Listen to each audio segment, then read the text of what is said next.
start with Jameson, left side, third row. Coaches first, Sasha back out there, just any updates? Yeah, I got through skate. It felt better today, and got through the skate today. As far as I don't have it checked out for them. Get him on a plane, get him off the plane, get him on the ice, and make a decision where he's at tomorrow. But he looked good today.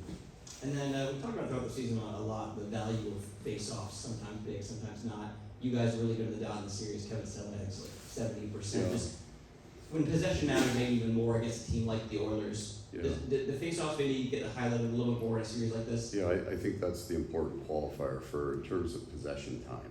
And they excel at that. The face-offs, there's a little bit more focus on that. If you can win them, you just can keep them from having the puck as much, and that matters. I don't think, and there's probably analytics guys in here that know this better than I. It's not correlated to winning. It's my understanding is they would say if you dominated a team in the face-off circle, that doesn't actually correlate to you winning the game. But we've all been part of one draw back of the net in overtime. You know, well, face-offs are everything in that game, so they're important for us. Front right, George. Sasha Barkov, just it seems like your mood is lightened tenfold the last 2 days. That helps, right? I mean, having, It's the driver of my mood, right? Yeah, you go through that. Fear maybe is the right word. Nobody wants to lose their captain. And you don't know if you have or not for a block of time, then you find out there's a good chance you're not going to, then you're in a much better mood. And he's not just a header, right? I mean, he penalty killer, power play. I mean, he does so much. I would think that he's a tough guy to replace. Nobody's replacing their elite players. There isn't, or there would be no salary cap, right? We just have all of them. So he's a key piece. Front right. You've talked What's your logo? Jupiter Hammerheads, Very good. single 18 Very good. In Jupiter. in Jupiter. Very You've talked about over the last few weeks sometimes about how like the Boston series was mean. Yeah. After everything that happened in Game 2, obviously things are very intense with it being the Cup Final. Do you anticipate the series kind of getting meaner?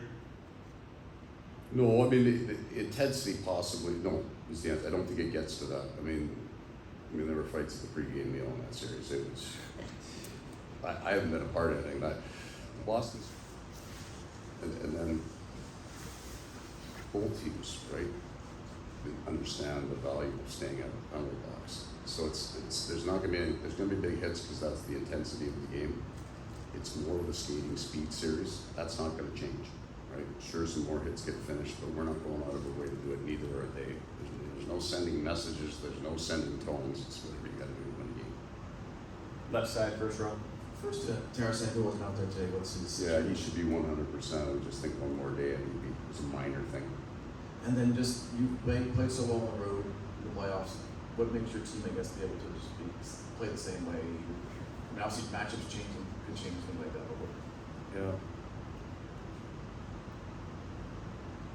Well, it was something that was built because I think that we got to 500 on the road last year, like right at the end of the season.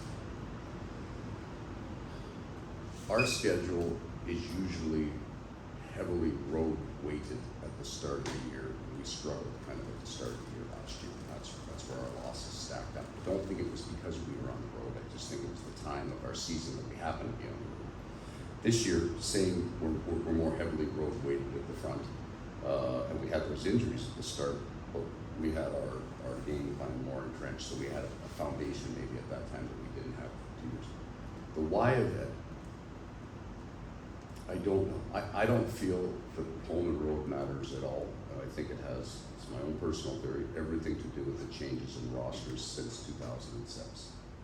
There are very few teams in the National Hockey League, and there's probably maybe two come to mind. Carolina Hurricanes and the Winnipeg Jets have a dominant checking line. Adam Lowry, Jordan Staal. So there was a time in the league where everybody had a dominated check. It wasn't a skilled base lineup. There were a handful of star players, and the rest of them were heavyweights, hard grinders.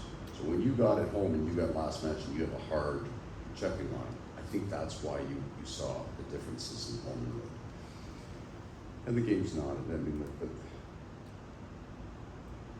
It's a different culture, different game. The threat of violence seemed way stronger 25 years ago when you were on the road, right? But it was, there were more fights. It was just a more intimidating potentially. So I think that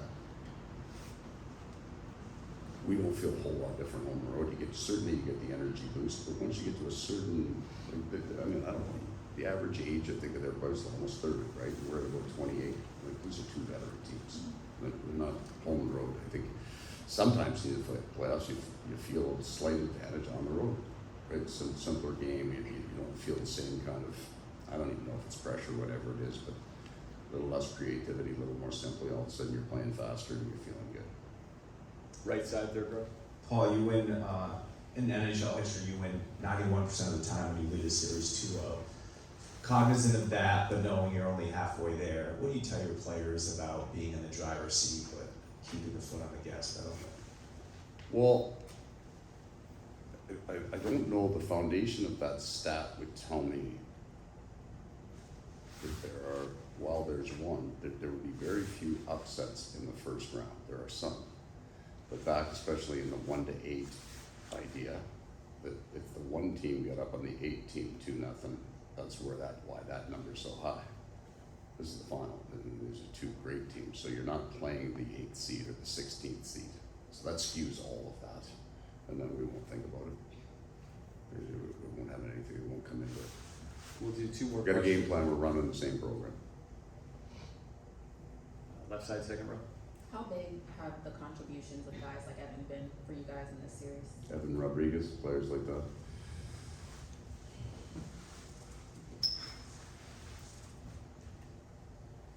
Nobody gets here on their stars.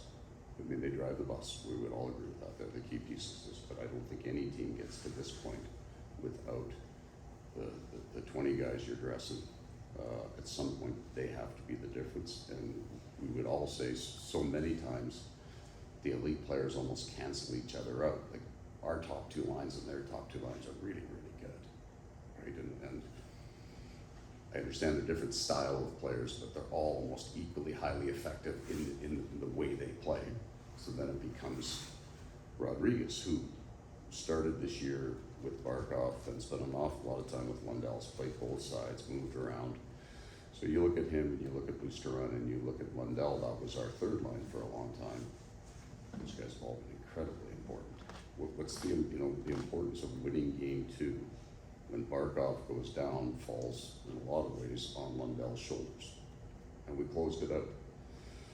So I would say that over all of the minutes that you play, your elite players have to be great all the time.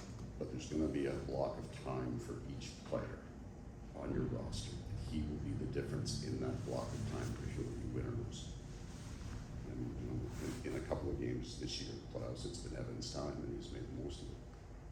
Last question, left side, first row. Another one sort of on playing on the road. You haven't played a game outside the Eastern time zone, I think 3 months. Yeah. What was the reason, I guess, waiting another day to go? Was there some street sleep signs behind or anything All like that? of it, right? You take in the whole kind of, we've got a bunch of really smart guys. They're all doctors of whatever it is they study.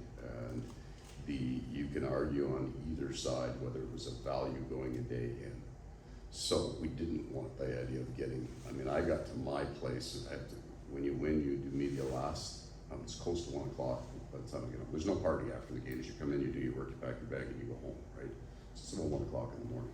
We didn't really like the idea of getting them up, to get them into a reasonable time in Edmonton that early, that we would have to do that. So we didn't see a value in it. It's also all logistics. I don't know, the entire decision-making part. We're going to go up there. We're going to be fairly close to, right? Just with the amount of people outside, we'll stay close to the rink. So we're going to be kind of in that building. We didn't necessarily need to be another day in there. So there wasn't enough in the, hey, you are better if you get in the time zone a day early, because the game's going to change by an hour, right? It's going to be a 6 o'clock game. So there's a change. I practice morning skate times. There's another change. There'll be like 10 changes. Both teams have to deal with. And you get used to it. Thank you for your time, Paul. Okay, guys.